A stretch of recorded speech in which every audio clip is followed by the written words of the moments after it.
waliigallee jirra gara fuula duraatti waliin taanee hojjechuudhaaf. Dhaabotiin akkasitti wal geenye kunii fi hoogganoonni kanarratti wal taanee kana sirna kana tiksine hundaaf nagaa fi waan ni qabatee akka deemu irratti waliigalle waan ta'u kuni hubatamee qabsoo keenyaan galmaan ga'uu akka dandeenyutti wal mari'achuu calqabneerraa walitti dubbachuu calqabneerraa wal gargaaruu calqabneerraa yeroo walitti dhufnu walitti dhufeenyi keenya ammaa kunii fi kan durii garaagarummaa akka inni qabullee hubatamuu danda'utu irra jiraata. Masaan walitti otoo hin taane wal utubuutu irra jira. Yaadaan wal gargaaruutu irra jira.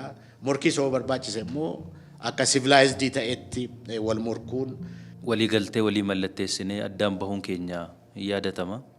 Waadaa saba keenyaa yeroo itti galaa jirudha. Saba keenya waadaa galuun nurra jiran jedha.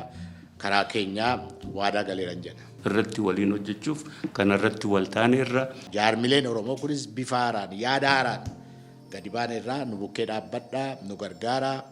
Jaarmiyaan siyaasaa Oromoo tibbana kana walitti dhufnee dhimmoota garaagaraa irratti mari'annee walii gallee gurmuu tokko dhaabbanne walii galtee walii mallatteessinee addaan bahuun keenya yaadatama. Sanarratti dhimmoota garaagaraa irratti keessumaayyuu immoo dhimmoota dantaa faayidaa saba keenya uummata Oromoo giddugala godhachuudhaan irratti mari'annee akkaataatti gara fuula duraatti waliin hojjennu wal qeequu keessaa ija biraan wallaaluu barmaata kanaan dura aadaa badaa kanaan dura ture keessaa baanee hamma saba Oromoodhaaf hojjennetti wal hubannee wal dhaggeeffannee dhimma waloo keenya irratti waliin taanee hojjechuun nurra jiraata jennee walitti dhufnee haala gaariif qalbii gaarii miira gaariidhaan fi akkasumas karaa abdii namaa kennuun hunduma keenyaafuu saba keenyaafis karaa abdii namaa kennuun qalbii gaariidhaan waliin mari'annee walii gallee jirra gara fuula duraatti waliin taanee hojjechuudhaaf. Erga walii galtee keenya mallatteessinee as yeroo gabaabaa keessattis guyyaa har'aa keessumayyuu immoo gumiin hooggantoota jaarmiyaa Oromoo waliin hojjennu kun guyyaa har'aa hojii keenya tokko jennee jalqabnee jirra. Sanarrattis dhimmoota garaagaraa irrattis mari'annee hojii keenya eegalleerra jechuudha. Egaa dhimmoota irratti walii galle tartiibaan tokko tokkoon hin dhiyeessina. Dhimmi guddaan irratti walii gallee cimsinee qabannee irratti hojjechuutu nurra jiraata. Hundi keenya iyyuu kan qaama tokkoo qaama lamaatu hin ta'in dhimma hunda keenyaati jennee irratti walii galle keessaa inni tokko jijjiiramni amma dhufe kun jijjiiramni amma biyya kana keessatti argame kun qabsoo dhobsa fixachiisaa sabni keenya bara dheeraadhaaf gaggeessaa tureen kana keessatti immoo qabsaa'onni Oromoo jajjaboon keessatti qooda fudhatanii gatii guddaatti kaffalanii walumaa gala sabni Oromoo gatii lubbuu gatii dhiigaa itti kaffalee jijjiirama dhufe jijjiirama hundi keenya iyyuu waliin keessatti qooda fudhannee waliin finne jenneeti kan nuti amannu.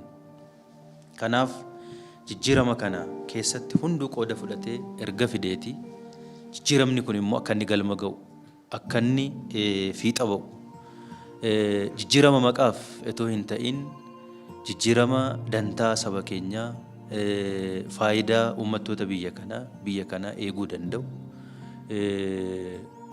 uummattoota biyya kanaa nagaa biyya kanaa karaa inni eeguu danda'uun akkuma gatiitti kaffallee jijjiirama kana finne jijjiiramni kun immoo akka inni galma ga'u hojjechuun hundi keenya iyyuu wal gargaarree hundi keenya gatiitti kaffallee jirra waan ta'eef wal gargaarree akka inni duuban deebine akka inni sigiggaanne wanti yaannee jijjiirama kana finne hunduu akka inni milkaa'u godhuudhaaf waliin tumsine hojjenna jenneetu kan irratti walii galle. Jijjiirama kana keessatti jijjiiramni kun qabsoo saba Oromootiin qabsoo sabaaf sablammii biyya kanaas keessatti qooda fudhatee dhufe abbummaadhaan garuu qabsoon sabni keenya gatii guddaatti kaffalee jijjiirama fide waan ta'eef jijjiirama maqaatu hin ta'in kana keessatti gaaffiin saba keenya akka inni itti deebi'uu danda'u, gaaffiin bu'uuraa uummata keenya akka inni itti dhugoomuu danda'u taasisuun hojii guddaa nurraa eegamu waan ta'eef waliin hojjechuutu nurra jiraata jenneeti. Jijjiiramni kun yoo laallu jijjiiramni mataa isaatiin uumama mataa isaatiin hudhaa baay'ee rakkoo baay'ee fi sakallaa baay'ee qaba. Kana keessatti rakkinoonnii fi hanqinoonni nu mudataa jiran hundi keenya iyyuu kan waliin beeknuuf kan hubannudha. Sanayyuu ta'ee jijjiiramni kun hanqina qabu sirreeffate akka inni galma ga'uu danda'u, akka inni duuba hin deebine taasisuun dhimma qaama tokkoof dhiifamu otoo hin ta'in waan hundi keenyatti gumaachine waan ta'eef hanqina of keessaa qabu waliin taanee wal gargaarree sirreessaa akka inni milkaa'u, akka inni ce'u godhuun nama tokko lamarratti qaama tokko lamarratti toongatiin dhimma kana keessatti jijjiirama kana keessatti Oromoon qabsaa'ee akka inni fide hunda mirgisaa kana keessatti kabajamee fi biyyi kunis biyya nagaa qabdu, biyya Oromoo kabajju kaanis kabajju taatee tokkummaan ishee eegamee akka inni jiraatu godhuudhaaf yeroo kamiyyuu caalaa waliin hojjechuu nurra jiraata jennee irratti walii gallee jirra. Kanas waliin milkeessuudhaaf waliin hojjechuudhaaf qalbii gaarii fi miira gaarii yeroo walitti dhufnu walitti dhufeenyi keenya ammaa kunii fi kan durii garaagarummaa akka inni qabullee hubatamuu danda'utu irra jiraata. Yeroo walitti dhufnu qabsoo deemsa qabsoo Oromoo keessatti wantoonni akkasii al tokko tokko haa milkaa'aniyyuu malee yeroo baay'ee yeroo isaan gufataa turan arginee jirra. Kanarraallee muuxannoo fudhannee gara kanatti akka hin deebine waan nuyi amma jalqabne kun karaa duuba deebi'uu hin dandeenyeen akka inni milkaa'u wal gargaarree qabu laphee tokkoon sammuu tokkoon waliin hojjechuun nurra jiraata jennee amantaa guutuudhaan walii gallee waliin hojjechuu eegalle waan ta'eef gara fuula duraattis waan uummanni keenya nurraa eegu fiduu dandeenya jennee abdanna.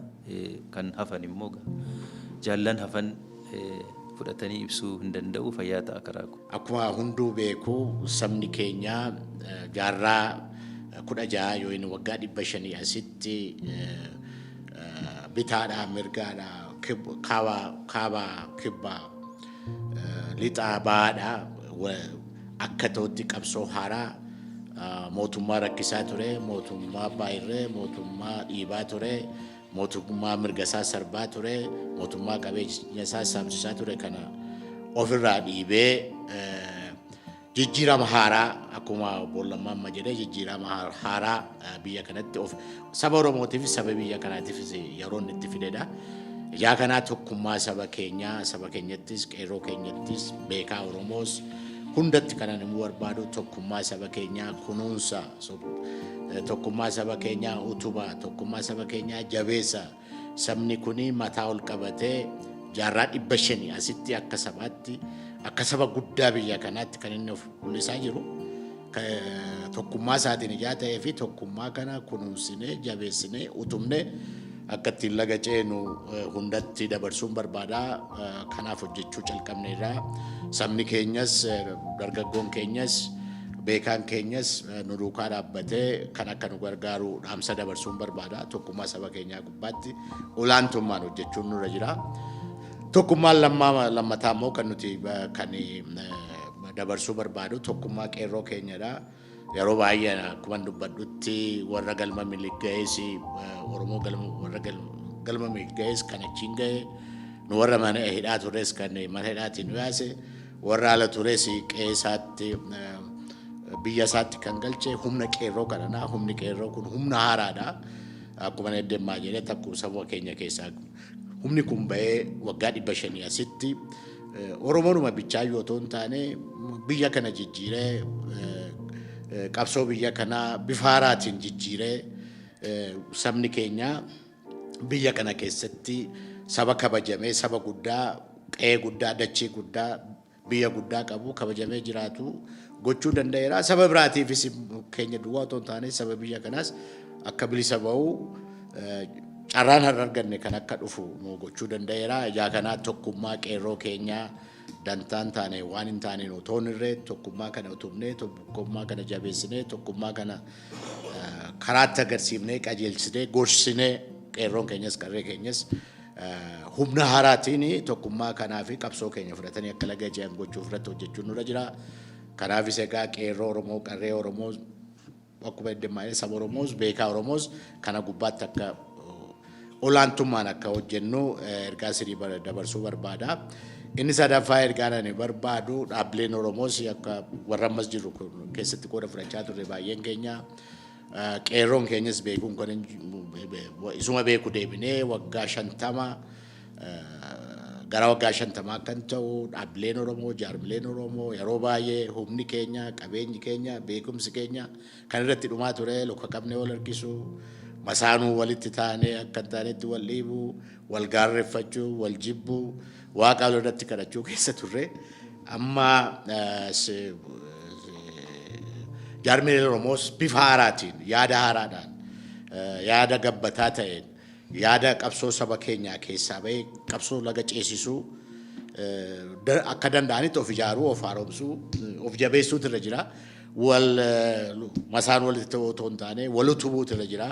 Yaadaan wal gargaaruutu irra jira. Morkii soo barbaachise immoo akka civilized ta'etti wal morkuun wal gorsuunis oo barbaachise akka ta'utti wal gorsuu saba keenyaaf nagaa finnee saba keenya nagaadhaan abbaa barbaade haa filatu nagaadhaan qabsoo kana wajjin fudhannee laga ce'uudhaa fi akka haaraatti of qopheessinee ijaaramnee as baaneerra. Kanaaf egaa tokkummaa dhaabbilee Oromoo dhaabbii tokko ta'uu otoo hin taane jaarmoleen keenya walitti dhufee wal gorsee wal utubee wal mari'atee deemu kana gubbaatti hojjechaa jira. Hojii haaraa calqabneerra. Hojii haaraa kana saba keenya yoo qabanne malee qeerroo keenya yoo qabanne malee beekaa keenya yoo qabanne malee ta'u kana gubbaatti egaa nutis karaa jaarmileen Oromoo kunis bifa haaraan yaada haaraan gadi baaneerra nu bukkee dhaabbadhaa nu gargaara. Qabsoon saba Oromoo akkuma yeroo baay'ee laga guddaa gubbaa ga'eera ititeera boru bilisummaa Oromoo akka ta'utti akka inni dhaluu danda'utti galma ce'uu akka danda'utti qabsoo keenyaan galmaan ga'uu akka dandeenyutti wal mari'achuu calqabneerra walitti dubbachuu calqabneerra wal gargaaruu calqabneerra yaada tokko gara tokkotti deemuu calqabneerra isa gubbaattis egaa dhaabbileen maqaa Oromootiin ijaaramanii akka ta'utti saboo fi qabsoo saboo fi fudhannee laga ce'uudhaa fi qabsoo waggaa 50 deemaa ture kana fudhannee laga ce'uudhaa fi yaalaa jirraa waaqni waa gargaaru nutis nama of gargaaree waaqnis faranjiinis gargaara. Nutis akka ta'utti of gargaaree qabsoo saba keenyaa laga akka ceesifnu waadaa saba keenyaa yerootti galaa jirudha. Saba keenyaa waadaa galuun nurra jiran jedha. Karaa keenyaa waadaa galeeran jedha. Dhimmoota guguddaa irratti haasofne dhimmooti kun bal'aadha. Ka dantaa Oromoo, dantaa saboota biraa akkasumas immoo dantaa waliigala naannoo kana ilaaluudha ka haasofne. Isaan kana keessaa waggaa 27 kana keessatti qabxii falamsiisaa naannoo kan ta'an keessaati. Sirna biyyi kun ammattiin caaseffamtee jirtu sirna federalizimii saba daneessaa yookaan saba hedduu jennee lafa keewwanne kana jechuudha. Inni kun akkuma yaadannu waggaa 27 dura gaafa chaartarri gad dhaabbate mootummaan ce'umsaa gaafasii gaafa dhaabbatetti addi bilisummaa Oromoo mootummaa ce'umsaa sana caasessuu fi darbee immoo mootummaan ce'umsaa kun kan inni ittiin qabatee deemu maalidha ka jedhu sirna federalizimii kana bu'uureessuu keessatti qooda guddaa ka keessaa qabudha. Inni kunis sababa malee miti. Itoophiyaan sanaan dura waggaa dheeraa caasaa bulchiinsaa yookaan caasaa mootummaa hedduu keessa darbite. Caasaa mootummaan kun irra guddeessa waa sirna cunqursaa sirna giddu gulummaatti qabatee sirna cunqursaa sana diriirseettiin deemudha. Kana mormuudhaan immoo qabsoo hedduu ummatoota hedduutiin godhamee Itoophiyaanuu mana hidhaa sabootaa jedhamtee moggaafamtee deemtu sana keessaa baasuu fi caasaan suni as bahee qabsoodhaan bahee qabsoo ummatooti dhiigatti dhangalaasanii waan godhaniin as bahee waggaa 27 kana keessatti egaa caasaan akkasitti bahee kun Oromiyaa maappii ishee fi Oromoo fi bulchiinsa Oromiyaa hir'ina haa qabaatu malee mootummaa naannoo Oromiyaa ka bu'uureesse mootummaa naannoota biraa ka Tigraay ka warra Somaalotaa akkasumas immoo ka naannoo Amaaraa fi ka warra Kibbaa kuni caasaansa kaawwamee fi ummatooti bulchiinsa mataa isaanii akkasumas ka isaaniif ta'uu hogganoota isaanii akka filatanitti qacaaseffamee lafa taa'eedha. Inni kuni sirna cunqursaa keessaa nu baasa jedhamee yaadamee kaa'ame akkaataatti waggaa 27 kana keessatti hojiirra oole ka hundi keenya irraatii gaaffii guddaa fi qabaachuu irra darbinee ka irratti qabsoo gochaa baanedha.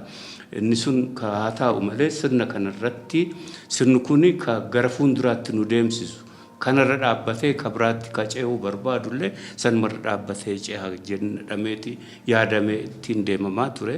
Sirni kun dimokiraataa ta'uu hanqatuun immoo hir'inoota hedduu fi rakkinoota hedduu kana dura darbine keessatti ka nu naqedha. Kun akkuma jirutti ta'e garuu gama biraatiin warra sirna ummatooti ofii bulchuu bulchiinsa isaanii of ijaarratanii deemu sirna federalizimii sirna daneessaa saba daneessaa kana ka ofitti hin fudhannee fi bakkuma durii ka tokkummaa Itoophiyaa bulchiinsa tokkicha jalatti giddugaleessa godhattee deemuu qabdi achi deemuu qabdi jedhanii kanarratti inmaa'uu rakkinni keenya inni guddaanii ka dhufee federalizimiin sirna dameessaa kun caaseffamuudha jedhanii warri falmaa siyaasaa kaasan ni jiru. Isaan kun sirna kana haqanii bakka duriitti nama deebisu yookaan immoo federalizimii ji'oogiraafii ka jedhani ka mirga sabootaa dhiibee bittinneessee deemee gara bittinnaatti kan nu geessudha. Kanarraa kaanee ka jennuun har'a nuti bakka geenye kanarraa ka walitti nu qabe nuti warri qabsoorra turre mootummaa kana wajjin walta'iinsa goonee ka dhufnee fi isa kana akka gaaddisaatti sirna federalizimii sabdaneessaa kana fudhannee heera biyyattiin kanarratti caaseffamte ka hunda keenya bulchu jenne warri kaanis kanuma fudhatanii dhufanii kana keessatti bitamanii fuulduratti deemuudhaaf ka jedhudha qabannee dhufnee warri kaan immoo sirnuma kana jalattidha filmaata godhanii ittiin deemaa turanii warruma filmaata ittiin godhee kan jalatti bulaa turetu har'a mormee kana diigee akka biraatti nama geessuu barbaachisa. Kan akka jennuun inni kuni gara haadi walitti nu hidhee jiru kun akka bittinnaa'u gochuutti gara nama geessu waan ta'eef kanarraa dhaabbatanii sirna federalizimii sabdaneessaa kun tikfamee dimokiraataa ta'ee attamitti gara filmaataa fi gara sirna fuuldura keenyatti akkaataatti deemnu isa kana tikfatu ka jedhu isa kanarratti dhaabotiin akkasitti wal geenye kunii fi hogganoonni kanarratti wal taanee kana sirna kana tiksine hundaaf nagaa fi waan ni qabate akka deemu irratti walii galle waan ta'u kuni hubatame akkamitti caalaatti federalizimiin kun dimokiraataa ta'aa deema ka jedhu irratti waliin hojjechuuf kanarratti wal taaneerra kanarratti hubannoon wal fakkaataan Oromoo fi jaarmaalee Oromoo gidduu ammatti riqichi keenya kana waan ta'eef garaagarummaan otoo hin jiraatiin gara fuulduraatti akka deemnu kuni waamicha keenya hundaati. Oromoon kanarratti waan falmaa fi waan akkasii osoo hin gahiin sabooti biraas irra guddeessi sabooti Itoophiyaa keessa jiranii sirna kana ofitti hammatanii waan jiran waan ta'eef isaan kana wajjin wal qabate mirga saboota biraa tiksaa kana tikfataa Oromoon gara fuulduraatti akka sossa'u waamicha keenya jechuudha. Fayyaa ta'a. Dhaabonni poolitikaa Oromoo immoo walta'iinsa irra gahuun isaanii dheengadda walta'iinsa mallatteessanii har'a immoo walgahii duraa qabaachuun isaanii hammam akka isaan murteeffatanii jiran walii wajjin hojjechuuf qophii akka isaan ta'an kanatti mul'isuudha. Hojii gurguddaatu nu eega jira kana warra amma waraqaa waliin mallatteesse kana hojii gurguddaatu isaan eega. Sana keessaa tokko filmaanni dhufu filmaata hokkara hin qabaanne filmaata haqaan deemu filmaata qabsoo jijjiiramaaf goonu kana fuuldura tarkaanfachiisu taasisuu irratti akka nama tokkotti walii wajjin dhaabbatanii akka isaan carraaqan abdadhaa amanas hin godhus jedhee tan amana. Gama kaaniin ani nama hedduu carra qabeessa. Jiraadheetuma guyyaa har'a arguu kootiif. Dhaabota politikaa Oromoo waliif fiduudhaaf bara dheeraa carraaqne. Takkaan milkoofne. Amma garuu milkoofne. Maaltu adda godhaa? Dhaloota kootii fi dhaloota lammaafaa maaltu adda godhaa? Jedhee of duuba deebi'ee yeroo laalu dhalootni booda dhufe kun obsa qaba. Nuti xiqqoosee wal haasofnee wal ta'uu dadhabnaan duruu qawwee waliif baafanne.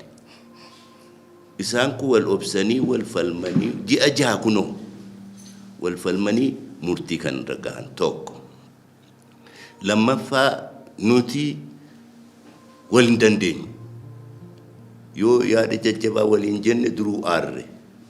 Jarri kun immoo walii wajjin taa'ee wal falmee mataa wal dhukkubsee nurraa baranii jechuudha. Nurra baran. Kanaafi abdii guddaan qabaa. Akka jaarsa tokkootti tattaaffii isaanii kana nan eebbisa. Waanan danda'uun biran dhaabbadha. Uummata Oromootiinis dhiibbaa keetiin dhufe tokkummaan dhaabota Oromoo kun. Siitu dhalche tokkummaa kana. Walta'iinsa kana uummata Oromootu fide. Ati ammallee akkuma kanaan dura goote jala bu'ii tokkummaa dhaabota kanaa tiksi tokkummaan isaanii yoo hin jiraanne tokkummaan keessin gaaga'ama jedhee dhaamsa dabarsee tan cufaa galatoomaa. Anis baay'ee gammadeera. Akkuma kalee dheengadda jedhuudhaaf yaales warra as jirtan kanatti amantii guddaan qaba.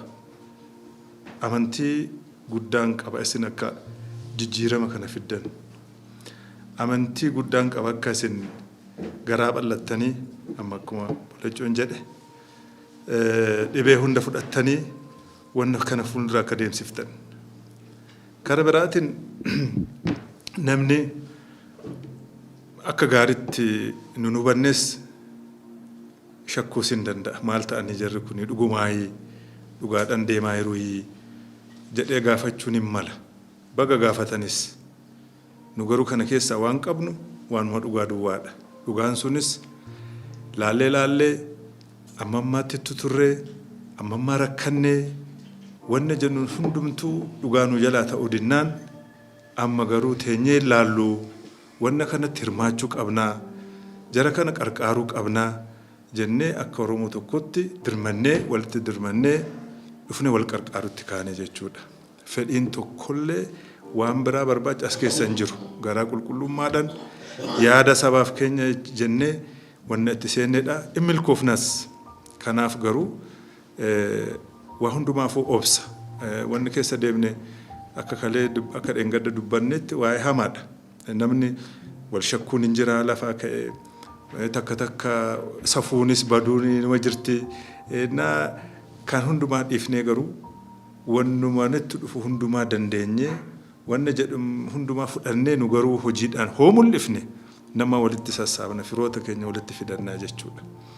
Kanaaf ani abdiin qaba isin irratti wannuma hundumaan wal bira dhaabbanna isin qarqaarraa hin milkooftanii jedha. Gammachuurraan gammachuu kan dabalu immoo hawwii uummata keenyaa kan ture, hawwii qabsaa'otaa kan ture, kan qeerroo kan ture, kan hawwataa kan ture. Jaarmoonni keenya walitti dhufanii waliin hojjechuudhaaf walii galuun jala bultii kanatti godhuun isaanii gammachuu dabalaa naafis gammachuu naa dabale. Uummata keenyaaf marii akkanaa hedduun keessatti hirmaadde hedduun beeka. Kan adda naa godhu ji'a jahaaf waan kana mari'achaa jirra. Hanga amma jechi takkitti nu mari'anne intarneetii irra dhayitee dubbiin kaafne jechuudha. Namoota hedduudhaan irratti mari'achaa turre iccitii qabachuu eegalee jira jechuudha. Namni siiriyaas ta'uu eegalee jira jechuudha. San qofa osoo hin ta'in ji'a jahaaf hoogganoonni hayyuu dureeleen miseensonni hojii raawwachiiftuu paartilee kana as keessatti hojii hunda dhiisanii hirmaachaa turanii kunis waliigaltee kanaaf waliin hojjechuudhaaf murannoon hagamta akka jiru waa hunda caalchisanii akka jiran kan agarsiisu. Dheengadda bifa saniin guyyaa lama yeroo nuti hoteela guddaa biyya kanatti goonu namni kuwan qabu ture hanga gadi baanee dubbannutti sun aadaa haaraa natti fakkaata. Kanaaf kun waan gaarii Har'a immoo guyyaa lama keessatti osoo sagantaan hedduu jiru hogganoonni kun bakka adda addaatirraa yeroo saffisaa dhufanii ajandaalee walgahii isaanii kan yeroo duraa godhatanii sanirratti immoo ajandaalee gurguddaa dokumentii waliigaltee keessa jiru san irra deebi'anii ilaaluun akkamitti hojiitti hiikna kan jedhu irratti karoora kaa'atanii jiranii. Nutis Nafi Abarraan akka facilitators yookiin immoo haala mijeessituutitti gargaaraa jirra. Gara fuulduras hamma danda'ametti isin bira jirra. Tokkummaan keessan tokkummaa uummata Oromootiif wabiidha. Ciminni keessan cimina uummata Oromooti. Samii dhufee uummanni Oromoon hoogganamu jechuudha. Isin waan hoogganamaa jechuudha. Kanaaf uummanni keenya bira dhaabadha. Harka qofa hin dha'ina. Yeroo isaan duubatti harkisan duuba alangaadhaan garafaa dhiibbaa irratti godhaa bakkaan gahaa. Isaanis torbanoota isaan hanqiree keessattis wal gahuudhaan dhimmoota jajjaboo mataa keessa jiran dhimmoota nagayaa haa taatu dhimmoota biroo irratti hojiidhaan kan amma eegalan kana hojiidhaan akka isin agarsiisan abdii guddaan qaba. Anis Bu'aa Barraanis warri kunis waan dandeenyuun bira jirra. Irra deebi'ee baga ittiin siin gahe barri bara gaarii bara kana caalaa ittiin gammannuu fi tokkummaan teenya daran itti cimtu jijjiiramni kunis hidda isaa gadi fageeffatu sababa sablammoota biyya kanaa jidduuttis jaalalliif tokkummaan itti cimu akka ta'uun hawwa.